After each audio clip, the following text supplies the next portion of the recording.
Welcome back to Racing Boys, RBN, the Racing Boys Broadcasting Network. I'm Scott Traylor along with Kirk Elliott, and joining us in the studio now is Top Fuel Funny Car driver Tommy Johnson Jr. Tommy, welcome to Racing Boys. Good, glad to be here. Well, not the weekend that you were hoping for. Let's start off with last weekend, getting knocked out in the second round at Atlanta. Yeah, I tell you, that track and I have a history, and it's not a very good one. But going in there this year, pretty confident. The Make-A-Wish Dodge has been running so well. You know, it's just a matter of time until we can win a race. And thought maybe I would turn my luck around in Atlanta this year and get a win there instead of having problems. But qualified well. I thought things were going well. We got rained out on Sunday. Had to come back and finish it on Monday, and that's when it all went downhill. But we won first round, had to pedal it. It shook and had to pedal it, and it banged the blower down the top end, and it hurt the body. We had to switch, put another body on for second round, and then disintegrated that one on the top end. It banged the blower again. So rough outing for DSR whole as a team. Jack Beckman also lost a body last weekend, and then, of course, Antron's crash. So I think we're all glad to get out of Atlanta and get to Topeka. I've had a lot better luck here in Topeka. Was the track ready to make some passes on? Because you hear a little criticism of that. I mean, you could tell us. On Sunday, I didn't believe we need to be out there. I mean, I thought I appreciate the efforts that NHRA Safety Safari was trying to do to get that track ready. I mean, we all wanted to race. We wanted to get out there, but it just wasn't very good conditions. The rubber was peeling up. The moisture got underneath the rubber, and they put a lot of hours in after they had finally called it Sunday night, getting that track ready for Monday. And then that's the kind of racing we wanted to see, side by side, and a lot of good races there on Monday. So, I know what they were trying to do. I tried. Sure. Everybody wants to race, but right. I'm glad that it got canceled, because I was getting ready to get strapped in the car, and there was dew all over the funny car bodies. The dew point was too high. I mean, when the dew point and the temperature are equal. Right. You have a lot of moisture, and you get the windshields fogging up the funny car and the moisture on the bodies, and it's just not a safe situation. So glad they made the right call. When the fans are there, though, it's tough to say you're going to have to come back on Monday. A lot of people have to travel, television, everything. There's a lot of things that go into the equation, but sometimes it just makes sense to do the right thing and move to Monday. How difficult is it for you as a team to get prepared for an extra day? You got to travel the next week to the next gig. You're coming here to Heartland Park Topeka for the Kansas Summer Nationals. How difficult is that on the team when you have to go through something like that? It's not easy for anybody. Spectators, NHRA, the race teams, everybody. It's a huge expense. It's a lot of logistics. I had to rebook flights. All the teams had to rebook flights. I know a lot of teams had to redo their hotels, change travel plans. And there's expenses involved with that as well. A lot of expenses, yeah. Right. I mean, Mother Nature can be very costly to the race teams and the NHRA and the fans. So it's an outdoor sport. You're going to have to deal with it throughout the year. But, I'm glad a lot of fans came back on Monday. It was a really good turnout. I was impressed by how many people were there Monday. So happy they got to see a show. But, you always want to put on the show for the fans when you're supposed to. And I'm sure there's a lot of people that couldn't come back on Monday, and I hate that for them. And it caused a lot of headaches for everybody. Especially when your sport is considered the fan-friendly sport. I mean, really, it is compared to any other motorsports out there. I laugh when the other ones talk about the fan-friendly motorsports. Right. I think, really? You have no clue what fan-friendly is. Right. You can come in and hang out with us. Right. Come over here and smell my nitro if you want. Unless you know somebody, you're not getting in the pits of a NASCAR race. That is for sure. Right. An inordinate amount of explosions over the weekend. What happened to Jack's car? I don't know. I didn't go look. I heard intake valve problem of some sort. The same thing we experienced, some intake valve failures. So, it's just part of racing. I mean, the teams look at everything afterwards. They analyze it, and figure out a better way. I know. I talked to my crew chief, John Collins. He's already investigating why and how can we fix that. And even yesterday, I was at the shop. The guys were there, and they're working on a fix for the bodies. They think they spot a problem with what happened with my body, why it come off the car. The supercharger is actually coming up. When it blows it off the car, when it backfires, it was actually coming up, hitting the dash of the car, which raises the body, gets the air under, rips it apart. So we're making kind of like a breakaway part inside the car there in the dash. So if it does happen, we're shortening the blower restraints, going to keep that blower down a little lower to the engine, not give it as much room to move.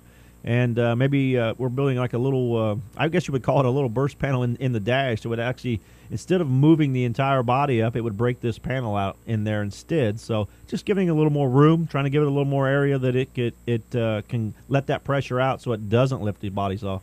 It was amazing Antron Brown was able to walk away from that crash. He's in kind of a capsule right now. Is there any movement towards having a similar type of capsule device in the funny cars? I know they've looked at it. They've definitely researched a little bit. Is there a way to incorporate something like that in the funny car? I mean, in all honesty, we're sitting right behind the engine. I mean, right. What happened in Antron's car? It had the engine let go, blew up.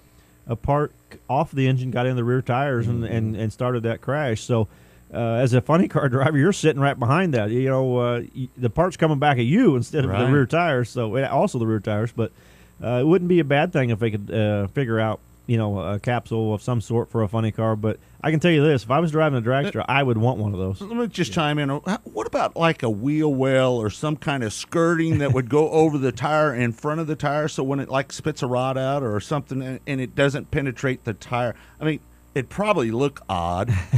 But at the same time, we have to put safety first, right? Right. You got to be careful when you start doing stuff like that. Aerodynamics. When you create a fix for one thing, you might be causing a problem for another. So it takes a lot of research. I know the canopy, when they designed that wasn't an overnight thing. That was something that they worked on for a good 5 years before that actually came out. So you're always looking to help make it safer, but you have to be careful that you don't make it unsafe in another area by making something that you think is safer. Right. You're one of the very few drivers that's got experience in both dragster and funny car. Just kind of talk about the differences between the two. Well, there's daytime and there's nighttime. Right. The dragsters and funny cars, I mean, they're the same engines. It's just different chassis, a little different way of doing things, but they are night and day to drive different. So a dragster is more of a finesse. You don't muscle the dragster around a lot. I mean, they're long and skinny, and the engine's in the back, the weight transfers, all the rear tires. They want to go straight, so you just finesse them. If it's moving around a little bit, you finesse it back over where you want it. The funny car, on the other hand, the engine's out in the middle of the car. They're short wheelbase. The last thing it wants to do is go straight. Twitchy. Yeah, they're really twitchy. They're all over the place. And in a funny car, one of the hardest things is to be able to see the groove. It's important to keep the funny car right in the groove, right in the center of the track where the best rubber is. The hardest part is you can't hardly see the groove in a funny car because you're so far back. The clutch dust is coming up in the car. It's a challenge. And when you steer the funny car, you cannot finesse it. You have to muscle that thing to get it back to where you want it to go. They kind of got a mind of their own. They want to go wherever they want, and it's your job to muscle it back over there. And it's a hard task, but when it makes a good run, as a driver, it's very rewarding because you had a lot to do with it. Yeah. It didn't get down there by accident. You got it down there. So the speed sensation in a dragster, much greater. I mean, you're out in the open there, 3 inches off the ground. It feels like you're running 330 miles an hour. Would it be fair to say, then, that the driver's skill comes more into play in a funny car? You've got 7 funny car wins versus 2 Top Fuel. So maybe you think of yourself as a really good driver, keeping that car under control. But, I mean, would it be fair to say that it's more of a driver's car than a Top Fuel car? Oh, I mean, dragster guys will be mad at you if you got to be careful, right? But, I mean, I've driven both and had success in both. And, yes, the funny cars are much harder to drive. I mean, guys can argue about it all day long, and I've been there, and it's much harder car to drive. It's a dragster's hard. Don't get me wrong. To do that right takes a lot of skill as well, and there's a lot to be said for finesse. Right. I was jumping back and forth here the last couple of years, and I'd overdrive a dragster. I'd get out there and drive it too much and get it out of the groove because I'd make a move, and it was hard to get rid of that funny car move in me, and I'd make a move in the car, move all over the place, and don't drive it. Right. And I actually had to hold the steering wheel different in the dragster so I didn't overdrive it. I would put my one hand up on top of the wheel and fight myself to not drive the car. Your hands, yeah. Right? Yeah. The funny car, you grab 2 hands full and you better be ready to steer. Right.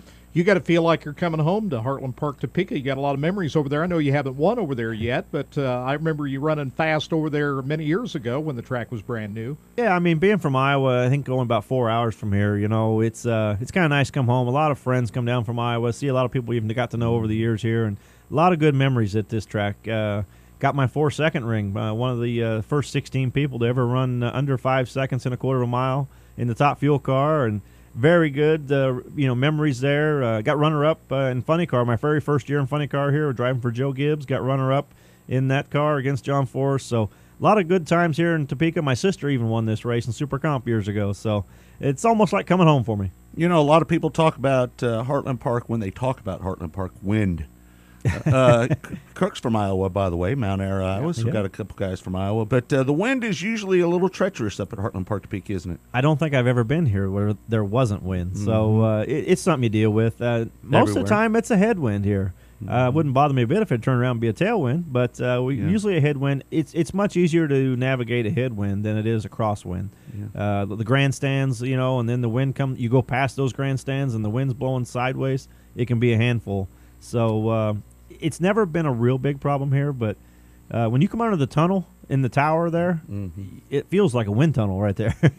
What are you going to do to stop Robert Hyde out there? He's been pretty quick here lately. I don't know. Somebody needs to take keys away from that thing.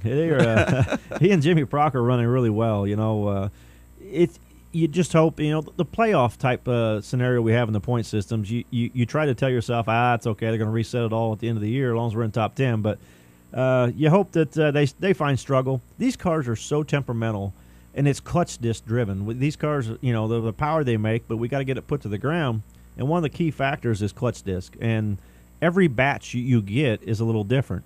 I'm hoping that he uses up all their good ones right now, so when we get to the countdown, we don't have to worry about it. They're struggling a little bit. So I hope he keeps running good and uses up all those discs if that's the case. Yeah. Talk about Don Schumacher and what he has meant to drag racing. He has been such a force.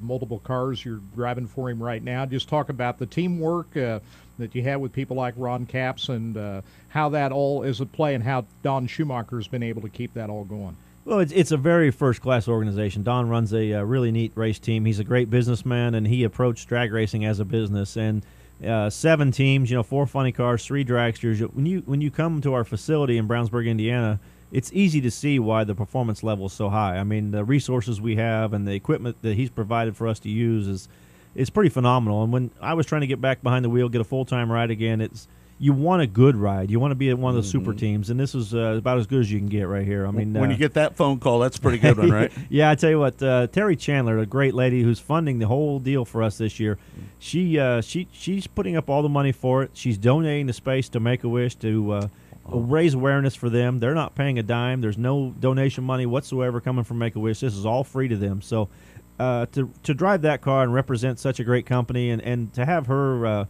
be a part of the team and to fund this thing for us.